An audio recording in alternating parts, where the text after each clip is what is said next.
everyone. Welcome to our newest program, Camp Dig Deeper.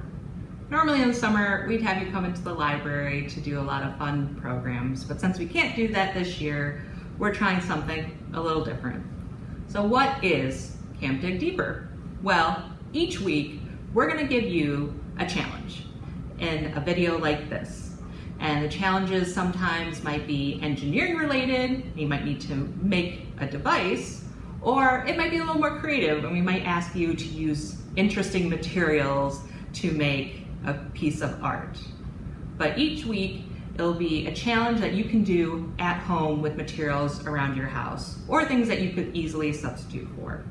The videos will go up on Monday, and on Wednesdays, we'll have a live check-in meeting at 3 o'clock that you can attend if you have any questions you want to ask our Camp Dig Deeper counselors, or if you just want to show off your progress and get some ideas for what else you can do next.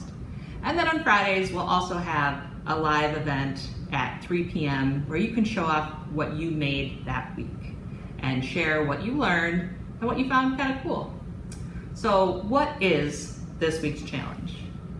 This week's challenge is to make a family treehouse. What is a family treehouse? Well, a couple of constraints to complete this challenge. Number one, it needs to be freestanding. So you can't tape it to the table or have it be on some kind of base. It needs to be able to stand up by itself. Number two, it needs to be made out of cardboard or paper or a similar material. Since it is a tree house, it should probably be made out of a tree-related material. Number three, have a trunk and at least one branch. So you can see on my example, I've got my trunk, I've got 2 branches. And yours can have as many as you want, but it needs to have at least one branch. It also needs to have a house on top of the building. And then number 5, it needs to be able to hold people. What kind of people? That's up to you. I have some Lego bin things lying around, so that's what I'm going to use for my family, to represent my family. I've got a little cat I'll put in there, and I've got actually a librarian one.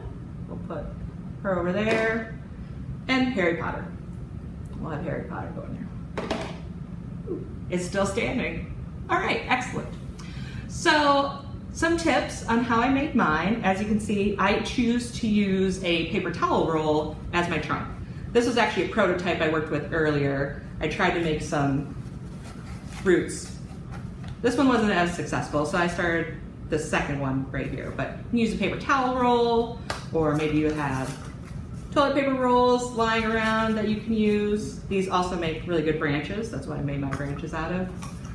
Another item around your house you might have that would be really good is a cereal box container. This cardboard is actually surprisingly strong, so you can use it to make the box for your house, or you can even use it to roll it up to make a tube if you don't have a paper towel tube at home as well.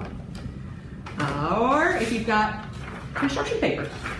Construction paper also makes really good construction material, especially if you roll it up. It makes a nice sturdy base. Or you can fold it into other shapes like a box or a triangle to make some other good supports. Also, I used a pair of scissors. Make sure you have adult supervision when you're using your scissors safely. And I also used some tape. I've got some regular Scotch tape here, but if you've got duct tape, that's okay. But it helps to have something to adhere it to your box. But maybe you don't have tape, or your tape isn't as strong. You can also cut your paper and your tubes and insert them, and now you've made them one. So another way you can do construction at home with really basic, easy materials. Some other tips for making your tree house, I recommend having a nice, strong base. So your trunk. Just like trees out in nature, the stronger the trunk is, the stronger the tree is. So making sure that can support the weight of your house on top, and then also that it's nice and level so it doesn't tip from side to side with your people inside. That would not be good. Don't fall. And then Also making sure how things are attached. You can kind of see maybe a little bit with mine, as I did make some cuts on my tubes and my branches so they fit a little bit more against the trunk and didn't hang off the end so much. So that's really helped with giving a little bit of balance to my tree. But like I said, as long as it's made out of paper or cardboard, you can make your tree house look however you want. It doesn't have to look exactly like mine. In fact, I hope to see a lot of different kinds of tree houses at the end. So, what makes this a family tree house? Besides adding your people inside for your family, we at the library are going to encourage you to dig deeper. We have a resource called Ancestry.com.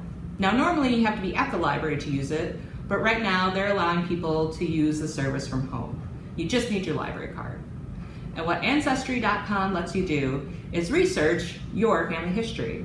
So if you know your parents' names and birth date or your grandparents' name and birth date, you can start searching who their parents were, who their parents' parents were, or even who their parents' parents' parents were, and find out information like where they were born, if they came from other countries, and who their siblings and their relatives are. So we encourage you to take a look at that with your adult at home and find out more information about your family history. And also feel free to decorate your treehouse. As you can see, mine's a little plain, but if you want to use some markers or crayon or paint and make your treehouse look more tree-like, that would be excellent too, and a great idea. So, like I said, we'll be having a meeting this Wednesday at 3 p.m. You'll need to sign up for online to get the link to talk about your progress. And then on Friday at 3 p.m. our show and tell that you'll also need to sign up so that you can get the link to the live Ring Central meeting. And as a reminder that this is a challenge and not a contest. There's no prizes for the best or the prettiest. We just want to see your creativity in action. Also want to remind everyone that summer reading starts this Wednesday, July 1st, and you can sign up online, links at our website, and you can log every day that you read this summer for fun prizes from coupons to local businesses and entries to try and win one of our great grand prizes like a free bike. Summer reading is going to run through August 16th, and like I said, everything's going to be online this year. So we hope to have you join us for summer reading. Thanks!